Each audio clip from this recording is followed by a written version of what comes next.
The ceasefire is dying. Right now, as you watch this, U.S. President Donald Trump has called the truce with Iran massive life support. His own aides are telling reporters he is more seriously considering going back to war. And Iran's negotiators are not backing down. They say they are, quote, prepared for every option. But here's what nobody's fully saying out loud yet. Trump just boarded a plane to China. He left with no decision made, with a ceasefire dissolving, with a waterway that carries 1/5 of the world's oil supply still blockaded, and with a military situation that could tip either direction before he lands. So, what exactly happened, and what comes next? Let's set the scene. The U.S.-Israel war with Iran produced a ceasefire, but that truce is now in serious jeopardy.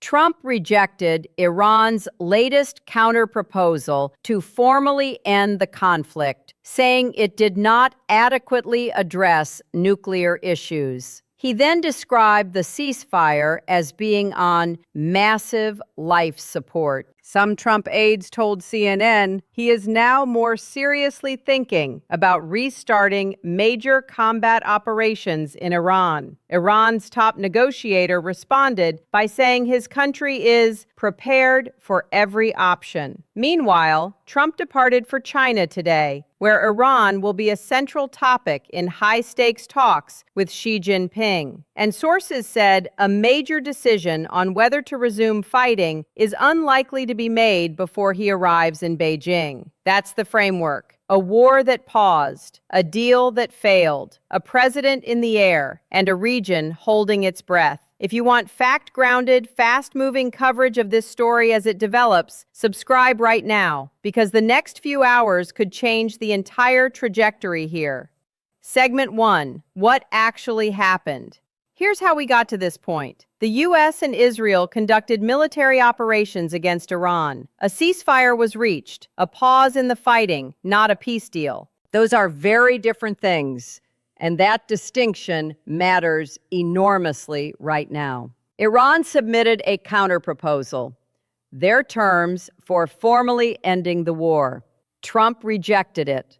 His stated reason: the proposal did not address nuclear issues. After rejecting it, he publicly characterized the ceasefire as being on life support. That phrase landed like a shockwave in diplomatic circles. Life support is not the language of careful negotiation. It is the language of a deal that is being kept alive by machines, not by genuine agreement. An advisor to Iran's supreme leader then issued a direct public warning to Trump. Do not mistake the current absence of active fighting for a victory. That warning came specifically as Trump prepared to leave for China. That's a calculated message. Iran is telling Trump, in public, on the record, that the pause in fighting is not a concession. It's not surrender.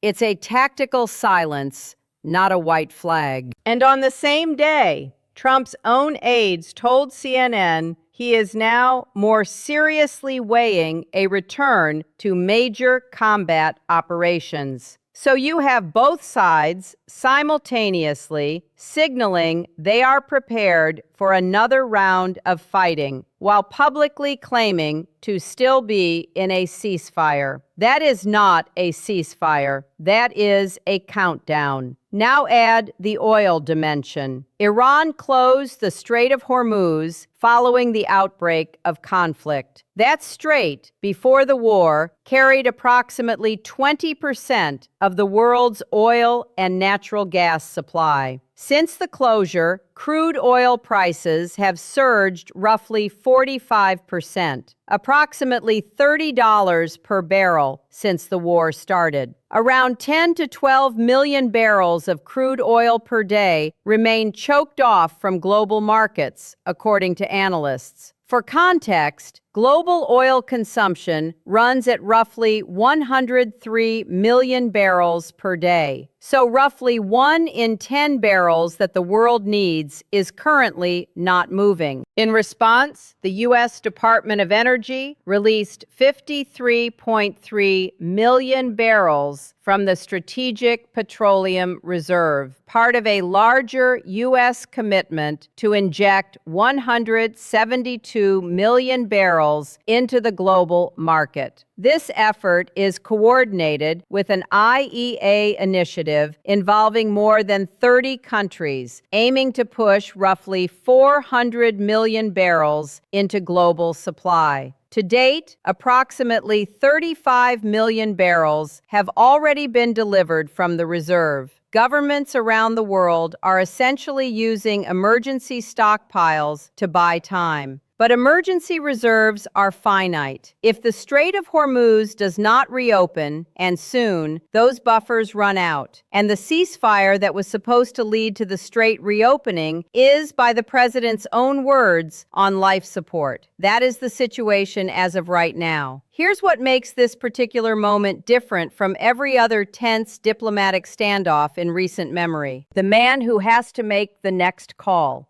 war or continued ceasefire, is currently 35,000 feet in the air en route to Beijing for a summit with the leader of Iran's most powerful economic ally.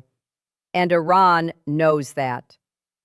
Let's zoom out, because the implications here reach far beyond the U.S. and Iran. China has long been a close ally of Iran and is the main importer of Iranian oil. So Trump's summit with Xi Jinping in Beijing is not just a trade meeting or a diplomatic courtesy call. It is happening in the shadow of a war. And Iran will be in the room, not physically, but strategically, in every conversation about oil, sanctions, regional influence, and global alignment. China's position is delicate. It relies on Iranian oil. It has economic and strategic reasons to want the conflict resolved. But it also has leverage over Iran that the United States lacks. Trump arriving in Beijing right now, at this exact moment, is either extraordinary timing or something more deliberate. Think about what China potentially offers in this situation. Back-channel communication with Tehran. Economic pressure Iran cannot ignore. A diplomatic exit ramp that neither the U.S. nor Iran can build alone. A Saudi oil giant warned that the oil market will not return to normal this year if the Strait of Hormuz doesn't reopen soon. Saudi Arabia's leadership in global oil has weight. This is not a speculative concern from an economist. This is an operational warning from one of the world's major producers, saying plainly that the current situation is not recoverable on a normal timeline unless the blockade ends. Some producers, including Saudi Arabia and the UAE, have managed to find alternative routes for their exports, but around 10 to 12 million barrels per day remain locked out of global markets. Oil markets had already absorbed one shock. They cannot absorb a resumption of full combat operations. If Trump orders a return to active military engagement, if bombs fall on Iranian territory again, markets will move before the smoke clears. Energy prices will spike. Supply chains already under strain will tighten further. Countries that import the vast majority of their energy across Asia, Africa, and parts of Europe will feel it immediately. What do you think? Is there a diplomatic path here, or has this already passed the point of negotiation? Drop your read in the comments, because the range of outcomes right now is genuinely wide. And there's a separate war front people have almost stopped talking about. In southern Lebanon, an Israeli airstrike killed 6 people and wounded 7, according to Lebanon's national news agency. The attack struck a house in the town of Kfar-Dunin, with injured civilians transported to hospitals in Tyre. Israel and Hezbollah, the Iranian-backed paramilitary group, have continued to exchange fire, which has intensified in recent days, despite a ceasefire agreement between the Lebanese and Israeli governments that was meant to pave the way for peace talks. The cumulative toll from Israeli attacks since March 2nd stands at 2,869 killed and 8,730 wounded, according to the Lebanese Health Ministry.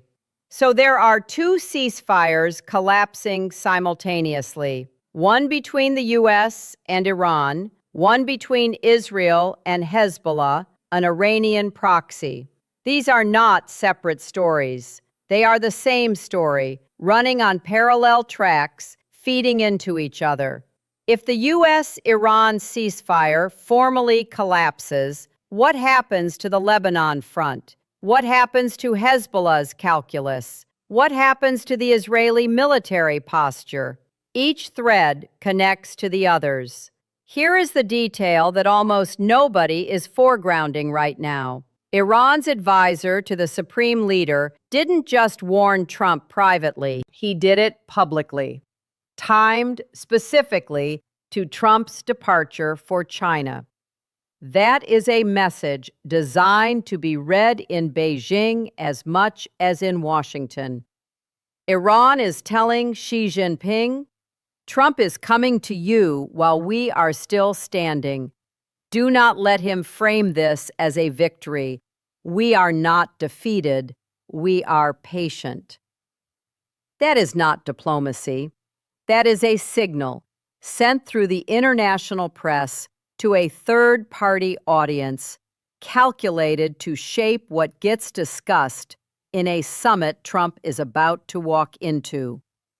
The question is, did Beijing receive it?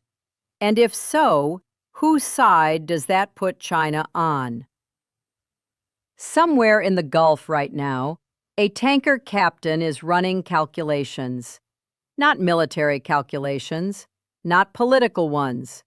The kind that involve fuel reserves, alternative routing, insurance premiums that have tripled since the conflict began, and phone calls to a shipping company back home asking whether it's safe to move. The Strait of Hormuz, at its narrowest, is roughly 33 kilometers wide. A channel that tight for vessels that size has no natural alternative. There is no detour around it that doesn't add weeks and millions of dollars to a route. Iran's closure of the Strait of Hormuz affected a waterway that, before the conflict, carried approximately 20% of the world's oil and natural gas supply. That figure is almost too abstract to feel, so let's make it human.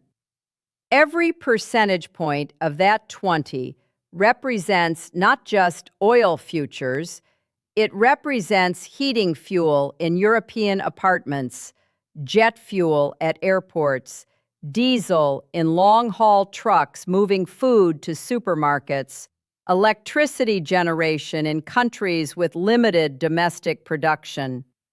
The disruption of a waterway in the Persian Gulf is visible in electricity bills in Pakistan, in fuel costs for fishing boats in the Philippines, in transport costs that filter into food prices in East Africa.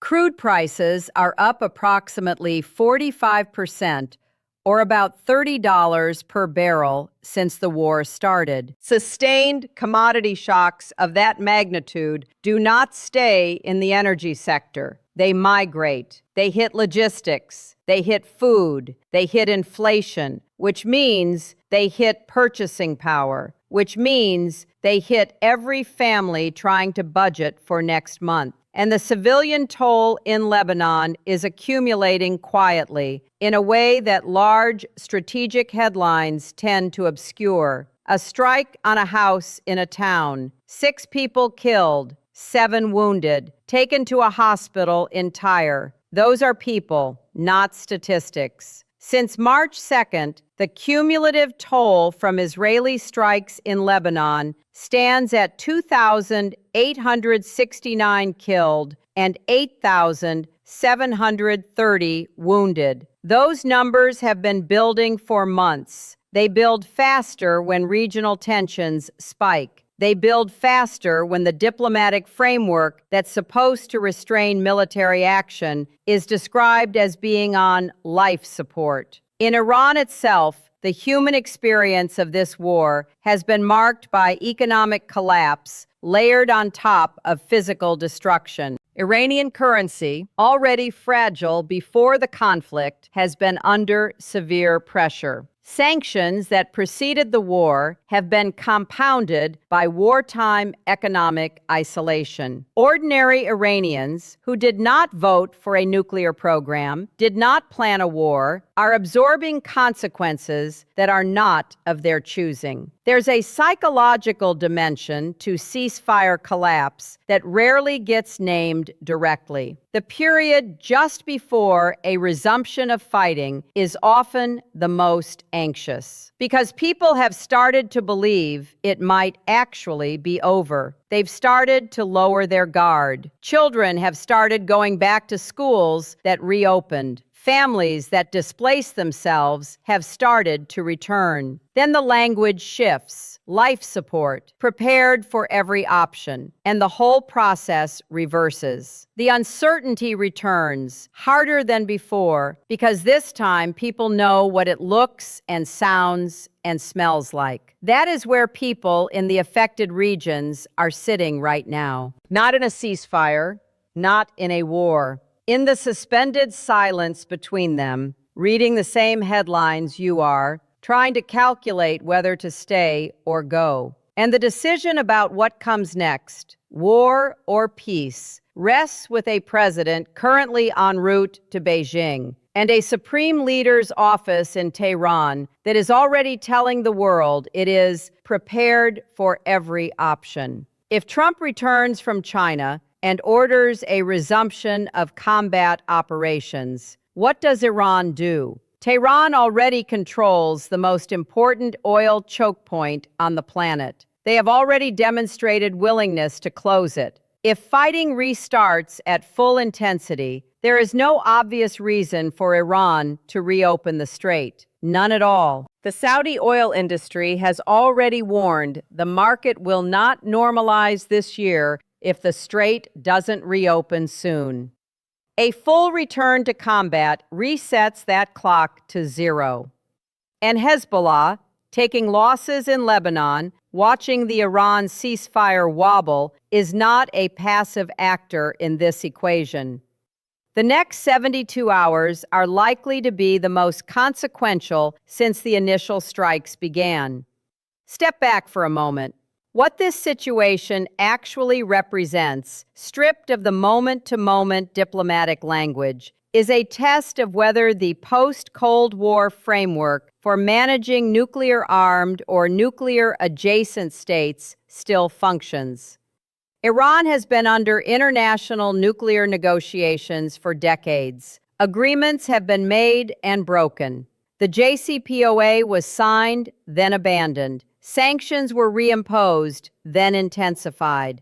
And now, for the first time in that long arc of tension, actual military force between the U.S., Israel, and Iran has been used. A ceasefire is in place. And it is, by the president's own description, barely alive. The historical precedent that matters here is not just military. It's what happens when a ceasefire collapses after an initial military exchange between states of this size. The diplomatic bandwidth that existed before the first strikes The neutral ground, the back-channel communication infrastructure, gets partially destroyed by the fighting. Rebuilding it takes time. And time, in a situation where the Strait of Hormuz is closed and oil markets are distorted by 45%, is not free. The IEA coordinated release involving more than 30 countries aiming to add roughly 400 million barrels to the global market represents the international community essentially burning through emergency infrastructure to hold the line. That works as a bridge. It doesn't work as a permanent solution.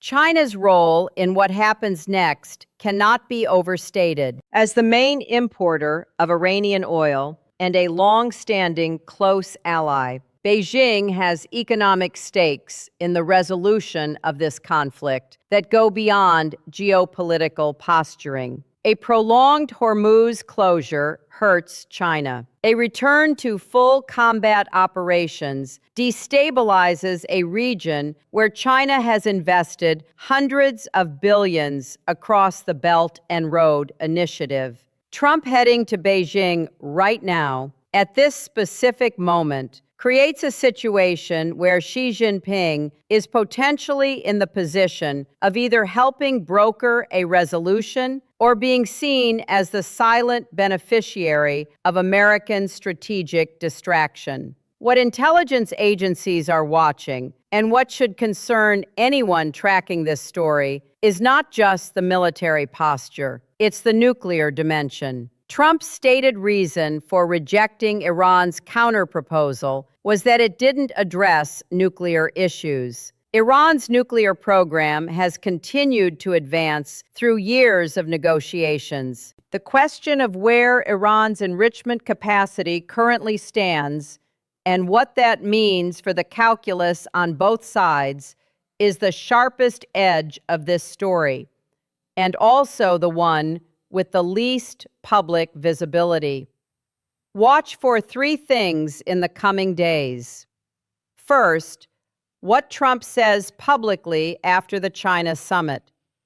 The framing will matter enormously, whether he presents the trip as having produced any progress on Iran, or whether he returns with his posture hardened.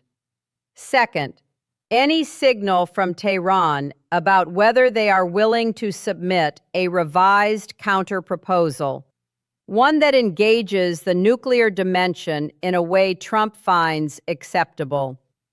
Iran's statement that it is prepared for every option is a posture. Postures can shift, but time is short. Third, the oil market.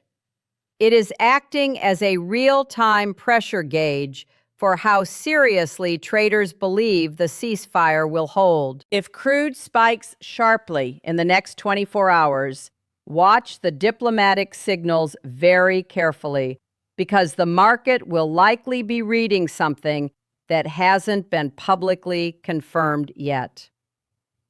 This is not a story approaching resolution. The ceasefire, if it holds, still requires a deal that doesn't yet exist. If it breaks, the consequences, military, economic, regional, move faster than any diplomatic process can respond to. The air is still, the strait is still closed, and somewhere over the Pacific, a president is on his way to Beijing. This story does not have a clean ending because it doesn't have an ending yet. The next major development could come from a press conference in Beijing, a statement out of Tehran, a military movement in the Gulf, or an oil price spike that tells you something changed before any official confirms it. What's your read? Do you think Trump restarts combat operations after China? Or does Beijing give him the off-ramp he needs? Tell me in the comments, because the analysis coming in from viewers on stories like this is genuinely sharp, and I read it. If you want to be here when the next move happens, subscribe. This one is moving fast, and the next 72 hours could reframe everything we've covered today.